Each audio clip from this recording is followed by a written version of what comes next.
এই মুহূর্তে ভারত যে ডিপ্লোম্যাটিক জয়লাভ করেছে সেই জয়লাভের বিষয়ে যদি বলতে হয় তাহলে বলতে হবে যেমনটা লুচি ফোলে ঠিক সেই ফুলকো লুচি দেখে কিছু লোক কষ্ট পায়, ঠিক তেমনটাই কিন্তু এই মুহূর্তে দাঁড়িয়ে আমেরিকার পরিস্থিতি।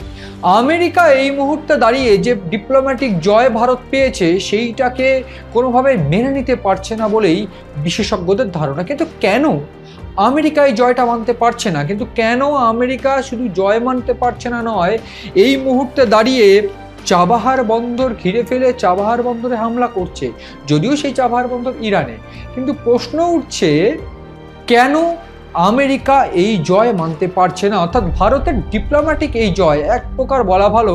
এই মুহূর্তে গোটা বিশ্ব রাজনীতির সামনে একটা চ্যালেঞ্জ। কিন্তু আপনারা কি জানেন দীর্ঘ টালবাহানা, একবার মুজতবা খামেনেই বলেই বসলেন যে কোনোভাবে কোনো দেশের জন্য এই মুহূর্তে হরমুজ প্রণালী খোলা হবে না। ঠিক তার পাশাপাশি একদিকে নেতানিয়াহু মারা গেছেন কিনা, অন্যদিকে মুজতবা খামেনি মারা গেছেন কিনা, এই যে সমস্ত সংঘাত সেই সমস্ত সংঘাতের মধ্যেই তেল পাবে কিনা ভারত, ভারতের জন্য ছাড় হবে কিনা, এই রকম জল্পনা যখন তুঙ্গে, ঠিক তখনও ভারতের বিদেশমন্ত্রী এস জয়শঙ্কর কিভাবে এত বড় একটা ব্রেক থ্রু করলো, এবং তার পাশাপাশি কেন এই মুহূর্তে